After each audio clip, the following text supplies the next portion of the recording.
नमस्कार दोस्तों शेर को जंगल का राजा क्यों कहा जाता है, जबकि हाथी सहित और बहुत सारे जानवर शेर की बराबर ताकत रखते हैं या उसके जैसे बलवान हैं, लेकिन शेर ही क्यों जंगल का राजा कहलाता है। आज मैं इस बात पर अच्छे से प्रकाश डालूंगा। एक शेर का जीवन संघर्षों से परिपूर्ण होता है। उसे अपने ही गुट में, अपने ही झुंड में न जाने कितनी बार रक्तपात का सामना करना पड़ता है।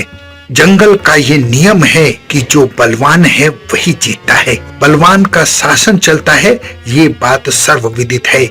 और शेर को बार बार अपने बल की परीक्षा देनी पड़ती है, कभी जंगल के अपने इलाके में अपने झुंड में, कभी जंगल के दूसरे इलाके में दूसरे झुंड के शेरों के साथ। और शेर ही क्यों, बहुत सारे जानवरों से उसे बार बार अपने आप को बलवान साबित करने के लिए परीक्षा देनी पड़ती है। शेर की बहुत सारी विशेषता होती हैं जिससे वो जंगल का राजा कहलाता है।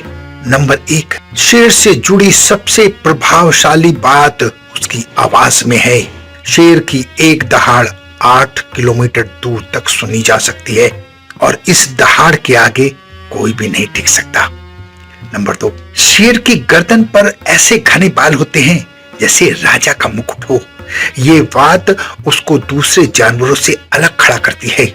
नंबर 3, शेर में राजाओं वाले गुण होते हैं। 99% शिकार शेरनियां करती हैं और सबसे पहले राजा के सामने प्रस्तुत किया जाता है। राजा पहले अपना पेट भरता है और बाद में झुंड के बाकी सदस्य शिकार का आनंद उठाते हैं। ये बात उसे दूसरे जानवरों से अलग खड़ा करती है और एक राजा का वर्चस्व, एक राजा की अदा उसमें नजर आती है।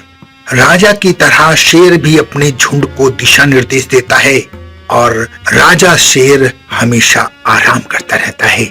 ये बात भी उसे राजाओं की तरह सम्मानित करती है, राजाओं की तरह खड़ा करती है। शेरों के एक झुंड में एक तो नर 10-15 शेरनियां होती हैं और उन सब शेरनियों के संबंध राजा से होते हैं और उन्हीं से बच्चे पैदा करती हैं। और बच्चों में शेरनियां बड़े होकर झुंड का हिस्सा बन शिकार करती हैं, जबकि नर शेर बड़े होकर अपने झुंड को छोड़ देते हैं और अपना झुंड बनाने के लिए लगातार प्रयास करते हैं। अगर कोई शेर किसी नए झुंड का राजा बनता है तो वो छोटे शावकों को मार डालता है और फिर अपना वर्चस्व दिखाने के लिए उस झुंड की शेरनियों से अपने बच्चे पैदा करता है और उनका लालन पालन करता है।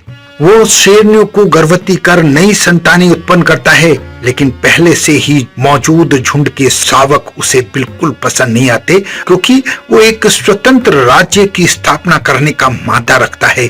इसलिए वो उन शावकों को बर्दाश्त नहीं करता है। दोस्तों, शेर की जिंदगी से जुड़ी कुछ बातें मैंने आपको बताई हैं। ये ऐसी विशेषताएं हैं जो उसको दूसरे जानवरों से अलग खड़ा करती हैं। बलवान होने के साथ साथ शेर बुद्धिमान भी होता है और अपने झुंड का मुखिया होने के कारण उसको सही से संचालित करना, दिशा निर्देश देना राजाओं की तरह उसे आता है। इसीलिए उसे जंगल का राजा कहा जाता है। अपना बहुत ध्यान रखें, हंसते रहें, मुस्कुराते रहें, खुश रहें। धन्यवाद।